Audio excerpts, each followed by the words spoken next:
Selamat pagi anak-anakku sekalian. Salam olahraga. Hari ini kita akan mengadakan pertemuan yang kedua dalam mata pelajaran PJOK. Dalam pertemuan yang kedua ini kita akan melanjutkan materi yang telah kita bahas di pertemuan pertama, yaitu mengenai atletik.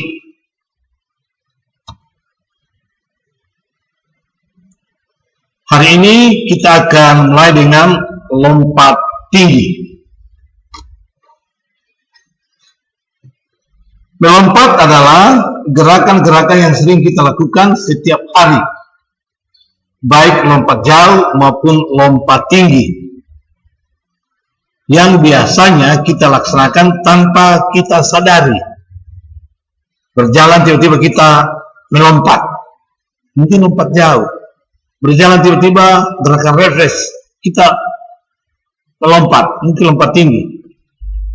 Itu kita laksanakan dalam kegiatan kita sehari, baik kita sadari maupun yang kita tidak sadari. Yang pertama, analisis keterampilan gerak lompat tinggi. Melompat adalah gerakan-gerakan yang sering kita lakukan setiap hari, baik itu lompat jauh maupun itu lompat tinggi. Yang kedua, mengenal aktivitas atletik lompat tinggi. Tujuan lompat tinggi adalah melompat setinggi-tingginya dengan menggunakan cara yang benar. Itu dalam pertandingan lompat tinggi. Bagian B, analisis keterampilan gerakan lompat tinggi.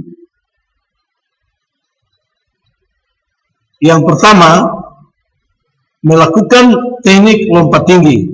Ada beberapa gaya lompat tinggi, yaitu gaya berguling, gaya terlentang atau gaya flop, dan gaya gunting.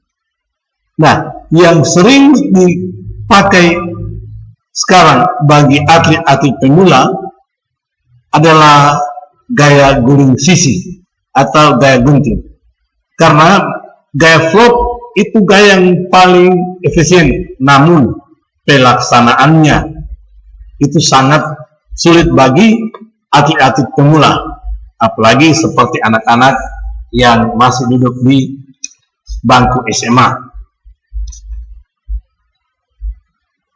Dalam melakukan teknik lompat tinggi, ada beberapa tahapan-tahapan. Yang pertama, tahapan awal atau ancang-ancang. Ya. Tentunya dalam melompat harus ada tahapan atau ancang-ancang, ya, untuk konsentrasi, ya, mengumpulkan tenaga. Kemudian kita akan bersiap untuk melakukan lompatan setelah ancang-ancang. Kemudian masuk di tahapan persiapan. Nah, apa yang kita siapkan? Kemudian setelah ancang-ancang ada persiapan batin kita, konsentrasi kita, kemudian langkah kita, karena yang menentukan langkah. Setiap atlet profesional dia harus bisa menghitung langkah. Tahapan persiapan, langkahnya berapa langkah, dia bisa sampai di dekat mistar. Nah, dalam pelaksanaan atau persiapan dalam lompat tinggi, dia menggunakan langkah ganjil, mungkin 7 langkah, mungkin 9 langkah, mungkin 11 langkah, dan itu yang nyata dalam kegiatan lompat tinggi.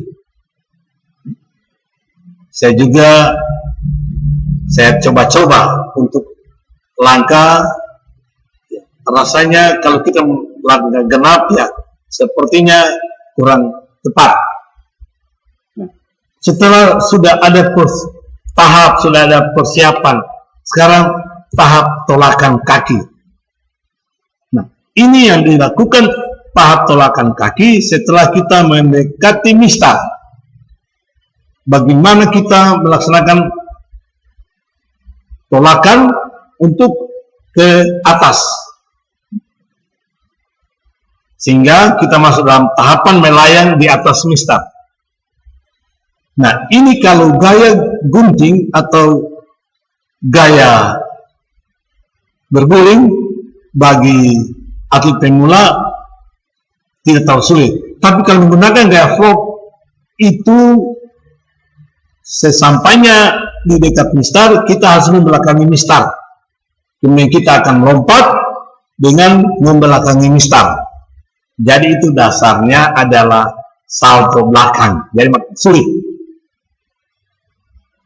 Berikut tahapan pendaratan. Nah, setelah melayang di atas mistar, kita harus juga memperhatikan bagaimana kita mendarat, sehingga kita tidak dapat tersangkut di mistar. Ini kita mendarat dengan baik.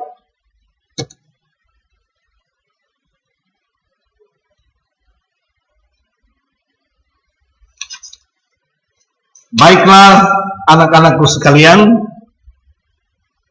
dalam kegiatan lompat tinggi memang perlu kita praktekkan.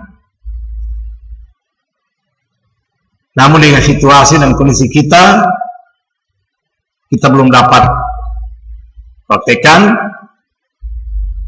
Kita berdoa saja mudah-mudahan virus cepat hilang dan kita boleh bertatap muka di kelas dan kita bisa mempraktekkan. Baik, yang kedua atau bagian B, analisis keterampilan gerak lempar. Dalam kegiatan gerakan lempar, di sini ada dua bagian. Yang pertama ada lempar lembing, ada lempar cakram, dan ada tolak peluru. Memang tolak peluru itu ditolak, tapi dia masuk nomor event lempar. Nah, hari ini kita akan mempelajari atau gerakan lempar lembing. Lempar lembing adalah salah satu nomor lempar dalam cabang olahraga atletik yang bertujuan mengukur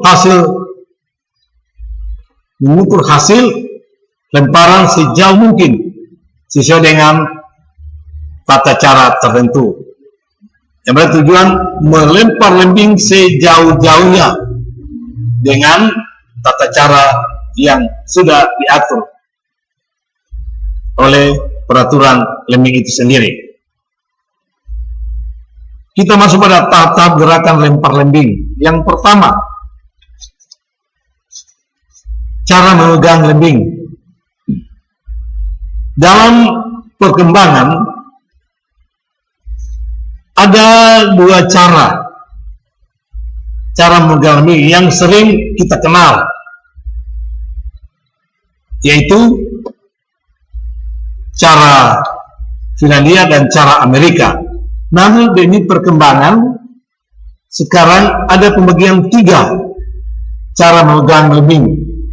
Yang pertama, memegang lembing dengan ibu jari dan telunjuk. Memegang lembing dengan ibu jari dan telunjuk. Yang kedua, memegang lembing ibu jari dan jari-jari tengah. Dan yang ketiga adalah memegang lembing dengan telunjuk dan jari-jari tengah. Nah, cara-cara ini nanti kita akan praktekkan bagaimana yang sebenarnya memegang lembing dalam kegiatan olahraga atletik cabang lempar lembing. Berikut yang kedua, cara membawa lembing. Cara membawa lembing ada tiga. Yang pertama, cara membawa lembing di atas pundak. Yang kedua, cara membawa lembing di bawah, atau cara membawa lembing di bawah samping. Dan yang ketiga, cara membawa lembing di depan dada, yaitu lembing di depan dada, baru kita mengadakan gerakan lari. Jadi semua cara ini, yang ketiga cara ini kita bawa lembing, dengan cara-cara ini kita sambil berlari. Nah, tentunya ada cara memegang, ada cara membawa, kemudian ada gaya. Gaya dalam pelaksanaan kegiatan lempar lembing ada dua, gaya jingkat dengan gaya silang. Berikut sikap awal.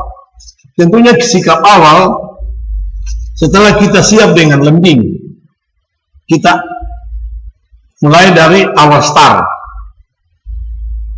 dengan konsentrasi yang penuh. Lembing sudah dipegang sesuai dengan keinginan kita, baru mulai kita melangkah, lari sampai di batas yang telah ditentukan. Berikut 5 langkah berirama. Nah, 5 langkah berirama ini kita sudah masuk di zona lapangan. Dari 5 langkah ini, 5 langkah berirama, kita masuk di zona lapangan dan kita akan melaksanakan kegiatan pelemparan atau lepasnya lembing, sehingga kita boleh melakukan. Dan sebelum lembing dilepas dari tangan kita, kita belum bisa keluar lapangan. Berikut lemparan lempar. Tentunya lemparan lempar, secara penjelasan, ya hanya katakan lempar. Ini bisa anak-anak pahami apabila hal ini kita praktekkan. Yang keenam, sikap akhir. Sikap akhir dalam kegiatan lempar, tentunya kita sudah melepas lembing dan kita sudah boleh juga keluar dari zona lapangan lempar lembing itu sendiri. Yang ketujuh adalah pembelajaran keterampilan gerak lempar lembing. Nah, pembelajaran keterampilan gerak lembing ini kita tidak bisa hanya dijelaskan di sini. Seperti saya katakan tadi, mudah-mudahan kita akan bisa melaksanakan kegiatan belajar mengajar di sekolah atau di kelas atau tatap muka, dan saat itulah kita akan melakukan kegiatan praktek olahraga. Untuk pertemuan kedua, bakal saya akhiri dengan pesan, tolong materi yang telah diberikan atau video ini diputar berulang-ulang kali dan dicatat hal-hal yang penting, karena setelah selesai materi akan dikumpulkan catatan. Sekian dan terima kasih. Salam olahraga.